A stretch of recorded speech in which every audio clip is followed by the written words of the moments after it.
प्रदेश में चुनाव है, आप किस तरह देखते हैं कि आपने कैंडिडेट उतारेंगे 230 सीटों? हम मध्य प्रदेश का चुनाव बहुत मजबूती से लड़ेंगे। 12 फरवरी को भोपाल में हमने 4 से 5 लाख लोगों की एक बड़ी सभा की थी, आप सब लोगों ने देखा होगा। हमने बहुत सारे अपने मुद्दे जो हैं, जो जनता के मुद्दे थे, चाहे वो मॉब लिंचिंग का मामला हो, चाहे वो किसानों के एमएसपी गारंटी का मामला हो, चाहे दलित पिछड़े आदिवासी अधिकारी कर्मचारियों का मामला हो, चाहे पेपर लीक भर्तियों में घोटाले उनका मामला हो, चाहे सबको बुनियादी सुविधाएं, रोटी कपड़ा मकान मिले, अच्छी पढ़ाई मिले, अच्छा इलाज मिले, इसका मामला हमने सारे मामले उनके सामने रखे। लेकिन सरकार ने उनको एक किसी मामले गंभीरता नहीं लिया। ऐसी सरकारों से हमारे वर्गों का भला नहीं हो सकता। इसलिए यहाँ 90% आबादी SC/ST ओबीसी की है, 52% ओबीसी को 52% आरक्षण क्यों नहीं मिल रहा है? सरकार सिर्फ जो है झूठी बातें और झूठे वादे और झूठी बातें करती है। इसलिए आजाद समाज पार्टी के नेतृत्व में हम लोग मजबूत चुनाव लड़ेंगे और ज्यादा हमारे प्रत्याशी जीत के आए और सदनों में इन मुद्दों पर चर्चा हो और यहाँ के दलित पिछड़े आदिवासी अल्पसंख्यक समाज को उनके अधिकार मिले, इसके लिए हम लोग संकल्पित हैं। लाडली बहना योजना शिवराज ने चालू की है, क्या वास्तव में महिलाओं को फायदा मिल रहा है? 3 लाख 1.4 करोड़ का बजट है मध्य प्रदेश का। पहले आपको जान के अचरज होगा, गांव देहात में वोट को खरीदने के लिए चुपचाप ठेला लेकर रात के अंधेरे में कोई जाता था और उनकी वोट का सौदा करने के लिए कुछ पैसे देके उनसे वोट अपने पाले में लाने का प्रयास करता था। अब ये दिन के उजाले में वोट को लूटने के लिए ये सब चीजें की जा रही है, वोट को खरीदने के लिए की जा रही है। ये लोकतंत्र की हत्या है। आप ये समझिए कि शिवराज जी 2.5 साल से ज्यादा समय से मुख्यमंत्री, अभी क्यों बहनों की याद आई चुनाव से 4 महीने पहले? और क्या वो इस बात की गारंटी देंगे कि योजना जो है अगले 5 साल भी चलने वाली है अगर उनको मौका मिला? ये लूट है। इसलिए मैं कहता हूं आप ये बताओ 1250 रुपए में क्या हो रहा है? क्या 1250 रुपए में 2 बार सिलेंडर आ जाएगा? मुख्यमंत्री जी बताएं। तो ये परोपकार करने की बजाय महिला सशक्तिकरण पे अच्छे काम करने चाहिए, बहन बेटियों को रोजगार देना चाहिए। और मैंने कहा 200 रुपए दिहाड़ी यहाँ मिल रही है, ये एक तरह का महिलाओं का जो है शोषण और अपमान हो रहा है। इसलिए हमारा बस चले तो हम 10,000 रुपए महीना महिलाओं को दें, अपने पैरों पर खड़ी हो महिलाएं। और हम पे और बहुत सारे, हमने तो कहा 1 लाख रुपए महीना हमें अवसर मिलेगा, 1 लाख रुपए देंगे हम हर उस बहन को, इसकी शादी होगी और सभी बहनों को मुफ्त पढ़ाई कराएंगे, मुफ्त इलाज की व्यवस्था करेंगे। क्यों नहीं हो सकता? जनता का पैसा जनता के लिए क्यों नहीं खर्च हो सकता है? ये यात्रा कहाँ से कहाँ तक रहेगी? देखिए, ये यात्रा पूरे मध्य प्रदेश और देश भर में चलेगी। जब जिस दिन विवेक देव राय ने, और इधर हम आजादी का उत्सव मनाते 15 अगस्त का, और ये बयान दिया संविधान बदलने का, उससे स्पष्ट होता है कि आज सब बीजेपी चाहते हैं कि संविधान को बदल दिया जाए। ये संविधान इस देश के कमजोर वर्गों को बराबर के अधिकार देता है, बहन बेटियों को आगे बढ़ाने का जो अवसर देता है। ये जो अन्याय करने की सोच बीजेपी लेके आई है, इस सोच को खत्म करने के लिए, सोच को जो है मुंहतोड़ जवाब देने के लिए ये संविधान बचाओ यात्रा चल रही है। और हम संकल्पित हैं कि बहुजन समाज के लोगों को जागरूक करके तमाम किसी के बहकाव में न आने देने के लिए उनको तैयार किया जाए कि वो आजाद समाज पार्टी के साथ खड़े होकर अपनी तरक्की की लड़ाई लड़े। तो ये हमारे साथ थे चंद्रशेखर जी, जिन्होंने बताया कि मध्य प्रदेश की तमाम सीटों से संबंधित है।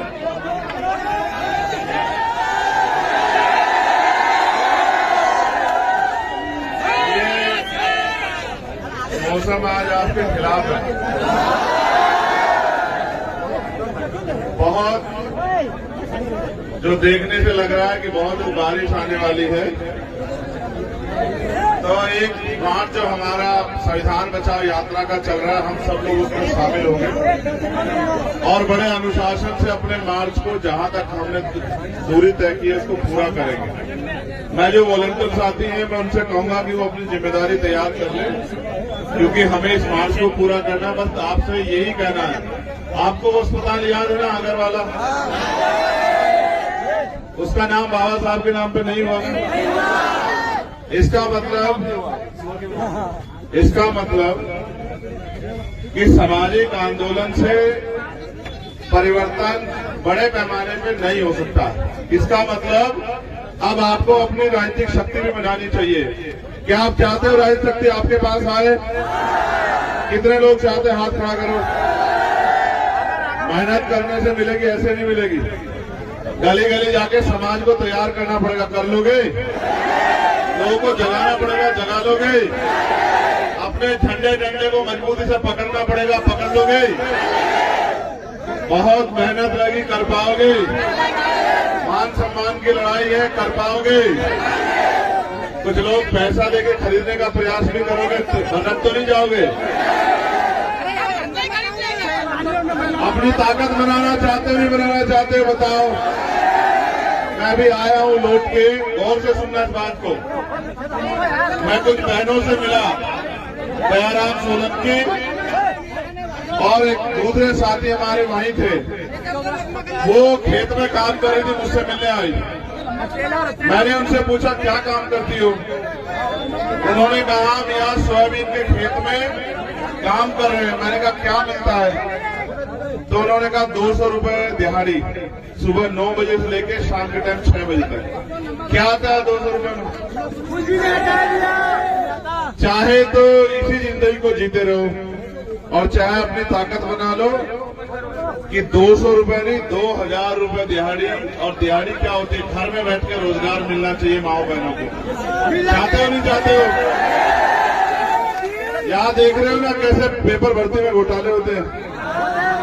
मंत्री जी का रिश्तेदार, विधायक जी का रिश्तेदार। ये गरीब के बच्चे कहाँ जाएंगे दलित पिट होंगे? इसका जवाब कौन देगा? ये बड़े से बड़े घोटाले करने वाली सरकार का समय पूरा हो चुका है।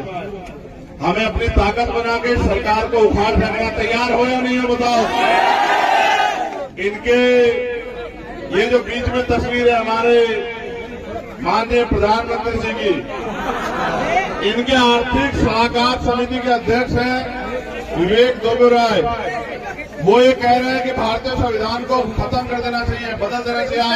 आप चाहते हो संविधान बदला जाए? संविधान की रक्षा कर पाओगे? संविधान की रक्षा कौन करेगा?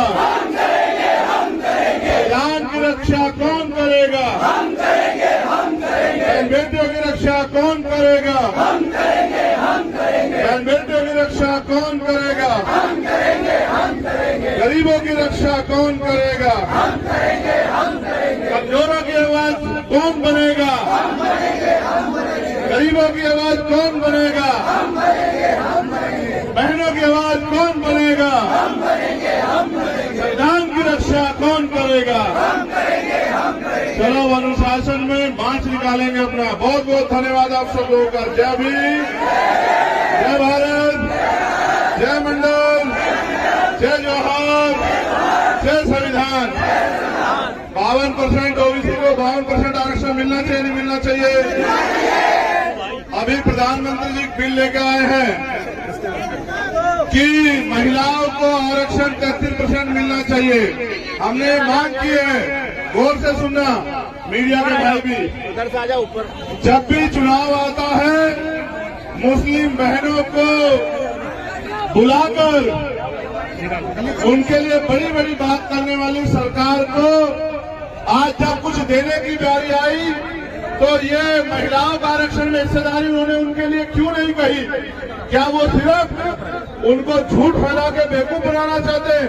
इसलिए हम लोग मांग करते हैं कि 33% महिलाओं के आरक्षण में खेत में काम करने वाली 200 रुपए की मजदूरी करने वाली हमारी गरीब बहन को भी हिस्सेदारी मिलनी चाहिए। इसलिए SC, ST, OBC और माइनॉरिटी की बहनों को भी आरक्षण में, महिला आरक्षण में हिस्सेदारी अलग से मिलनी चाहिए उनकी आबादी के हिसाब से। अगर आप चाहते हो तो अपनी आवाज जोर से उठाओ और अपने मार्च को जोर से पूरा करो। जय भीम, जय भीम। संविधान विरोधी सरकार